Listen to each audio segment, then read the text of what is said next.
Et salut tout le monde, on se retrouve aujourd'hui pour une nouvelle vidéo. Et aujourd'hui, comme tous les lundis, comme les après-matchs de Tottenham, on se retrouve pour le débrief de cette semaine au club. Il s'est passé beaucoup de choses, donc ça va être un long débrief, donc je vais m'arrêter là pour l'introduction, je vais pas être plus long. Comme d'habitude, si cette vidéo vous plaît, si mon contenu vous plaît, vous pouvez vous abonner, laisser un pouce bleu, et quant à moi, je vous retrouve juste après le générique.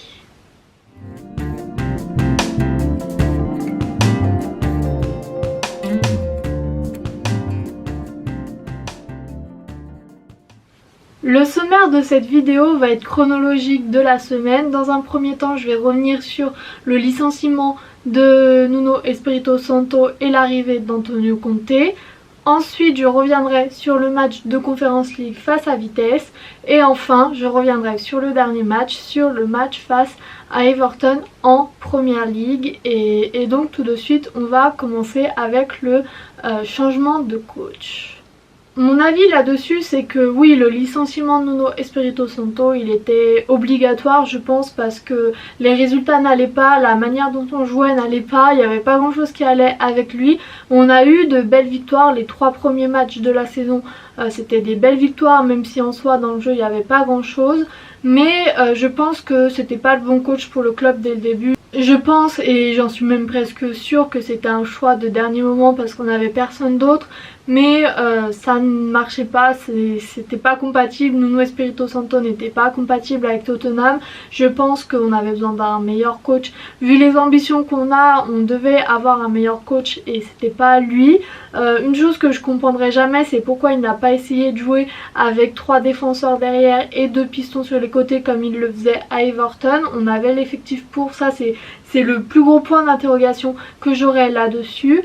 Mais voilà, l'arrivée d'Antonio Conte, je pense qu'elle va faire beaucoup de bien parce que Antonio Conte, c'est un gros coach que plusieurs clubs ont voulu, le PSG, certains fans le veulent, Manchester United aussi, il le voulait aussi, les supporters le voulaient. Donc c'est un très grand coach et c'est incroyable pour Tottenham d'avoir un coach comme cela. Est-ce que lui va être compatible avec Tottenham? Est-ce que ça va être le bon coach pour Tottenham? Ça, je ne peux pas le dire encore parce que je ne suis pas devin, je ne peux pas lire l'avenir. Mais moi, je pense que c'est un coach qui peut faire du bien parce que c'est un coach qui a des idées de jeu, qui sait mener ses hommes. C'est un coach réputé sévère, donc c'est peut-être un peu mon seul point négatif sur cela, c'est comment les joueurs vont répondre à cela. On a vu comment ça s'est fini avec Mourinho. Mais d'un autre côté, c'est un coach qui amène des résultats, donc je pense qu'au niveau des joueurs, ça peut le faire. S'il nous fait jouer, s'il nous fait gagner, je pense que ça peut très bien marcher. Et puis en plus, avec l'arrivée d'Antonio Conte, est arrivé, d'après les rumeurs, des promesses de fonds pour les mercatos suivants de la part de Lévy, de la part du président.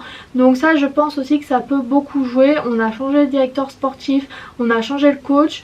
J'espère que la vision des dirigeants changeront aussi. Mais voilà, si tout cela est réuni, je pense qu'avec les joueurs, ça va le faire. Certains joueurs qui n'acceptent pas trop les coachs comme ça, s'ils bougent, ça peut faire une très bonne équipe. S'ils partent, si on les vend, ça pourra donner des fonds et en plus faire une meilleure équipe qui sera assez réactive au coach. Donc voilà, pour moi pour l'instant j'ai plutôt bon espoir avec ce coach là. Une autre chose que j'ai bien aimé, c'est d'avoir Ryan Mason dans son staff qui va l'épauler pendant les entraînements. Je trouve que Ryan Mason dans quelques années peut devenir un bon coach, un très bon coach. Il est peut-être un peu jeune pour l'instant, mais j'ai vraiment de grands espoirs pour lui, donc je suis très contente de le voir là. Donc j'avais envie de le souligner dans cette vidéo et voilà. Le seul problème que j'ai avec ce changement de coach en novembre, c'est que Antonio Conte, apparemment, on avait pratiquement tout de prêt pour cet été. Les contrats étaient prêts, étaient signés. Le seul problème, c'est que Lévy apparemment ne voulait pas le faire venir avec tout son staff. Et je trouve qu'encore une fois, ça montre que les dirigeants ne gèrent pas très bien le club parce que on a perdu du temps et de l'argent avec Nuno Espirito Santo. Si on avait Antonio Conte dès le début de la saison, on ne serait peut-être pas dans cette situation-là en ce moment dans le club. Donc voilà, encore une fois, ça montre que les dirigeants sont plus attirés par l'argent que par le bien-être du club. Et en même temps, c'est bien d'avoir réagi vite, mais pour moi, si à la base ils avaient bien fait leur boulot cet été, on n'aurait pas été dans cette situation. Ensuite donc pour le match face à Vitesse, le premier match officiel d'Antonio Conte, il y a eu des bonnes choses, il y a eu très bonnes choses, surtout dans les premières minutes du match. On a vu un vrai changement dans l'équipe parce que c'est vrai que dès les 2 premières minutes on a été dangereux, on a été de l'avant, on a failli marquer même, donc c'était plutôt bien, c'était plutôt positif comme début de match. Et même tout au long de la première période, on va dire, il y a eu du mouvement, il y a eu des connexions entre les joueurs, il y a eu des passes, il y a eu du mouvement devant en attaque. Donc pour moi c'était plutôt très positif. À la fin de la première mi-temps, c'est vrai qu'il y a eu ces 2 buts, mais pour moi c'était assez positif. Après, très vite en deuxième mi-temps, on s'est pris un carton rouge, on a un peu arrêté de jouer. Donc pour moi c'est un peu difficile d'analyser cette deuxième période parce que c'est vrai qu'on aurait dû mieux jouer. Je pense qu'on est tous d'accord, mais à 10 contre 11, ça peut tout de suite changé. Après ça a été rééquilibré, c'est vrai que quand on a joué à 10 contre 10 ou à 10 contre 9, ça a été un tout petit peu mieux. Mais pour moi ce match c'était difficile de l'analyser parce que Antonio Conte n'avait pas pu entraîner l'équipe ou juste un entraînement avant ce match là. Donc c'est difficile de dire ce qui a été bien, ce qui a été pas bien. C'est encore une équipe en travaux, donc oui ça a été bien, on a réussi à marquer 3 buts. En défense, on sait que ça a tendance à être le point négatif de Tottenham, donc forcément qu'il y a des défauts. Antonio Conte n'allait pas tout régler avec un entraînement, voire pas du tout d'entraînement. Donc pour moi, ce match-là était assez positif d'une certaine façon parce qu'on l'a gagné. On a vu de l'envie chez les joueurs, c'est quelque chose qui m'avait beaucoup manqué ces derniers temps. Donc ça fait du bien de voir cela. Bien sûr, il faut régler des choses, il faut améliorer certaines choses, mais je pense que Conte va y travailler, dessus. Ça lui a permis de faire un petit tour d'effectif, donc c'est plutôt pas mal. Et moi ce que j'ai aimé pour ce match là aussi, c'est l'attitude d'Antonio Conte sur le banc de touche. Il a été très présent, il a fait des changements quand il le fallait, il a vraiment été derrière l'équipe. Et je trouve aussi que ça c'est bien d'avoir un coach comme cela qui aide les joueurs, qui les supporte, qui les conseille pendant le match. Donc pour moi c'était un match, même si dans le jeu tout n'était pas parfait, c'était un match assez positif. Et ça faisait tellement longtemps que j'avais pas eu hâte comme cela de voir un match de Tottenham que pour moi ça reste une très belle soirée, en plus avec la victoire au bout. On va passer maintenant au match face à Everton, et là c'est un peu plus nuancé comme analyse, parce que déjà l'analyse ne va pas être très développée parce que c'est vrai qu'il n'y a pas eu grand chose pendant ce match là.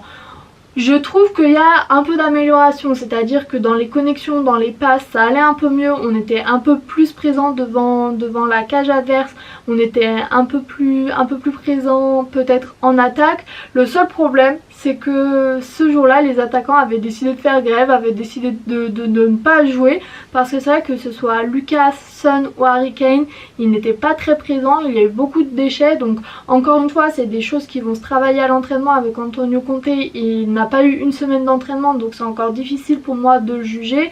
Mais c'est vrai que ce match-là, c'était le néant. En défense, ça a bien tenu. Même si Everton n'était pas non plus dans une très grande forme, la défense pour une fois a bien tenu.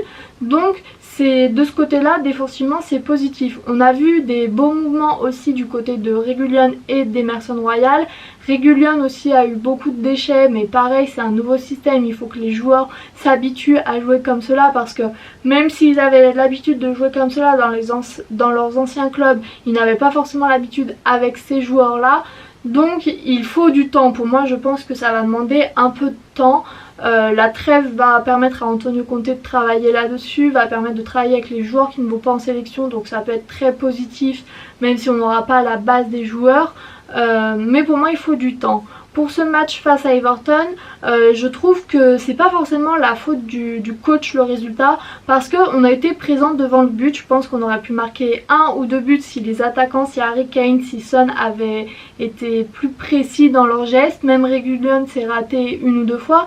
Donc voilà, pour moi ce résultat est plutôt positif si on analyse le jeu parce qu'on a réussi à avoir des occasions. Pas suffisamment et pas des occasions franches, mais on en a eu plus qu'avec Nuno, donc pour moi c'était assez positif. Comme je l'ai dit, Conte va avoir besoin de temps pour remettre cette équipe dans le droit chemin. On a un calendrier plutôt bien après la trêve, donc ça va être utile pour cela. En conclusion, pour cette semaine à Tottenham, pour les matchs surtout, ce que je trouve dommage à Tottenham, c'est que généralement dans les matchs, soit l'attaque marche très bien, soit c'est la défense. On n'a jamais les deux en même temps parce que face à Vitesse, l'attaque était une attaque de folie et au final c'est la défense qui a fait défaut.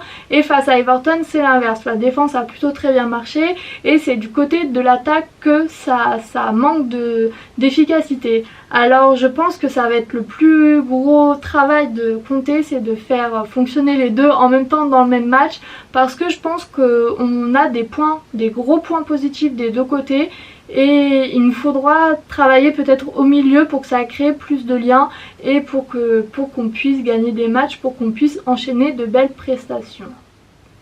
Pour cette vidéo, je vais m'arrêter là, j'ai fait à peu près le tour de tout ce que je voulais évoquer. J'espère qu'elle vous aura plu et quant à moi, je vous dis à bientôt pour une nouvelle vidéo et salut!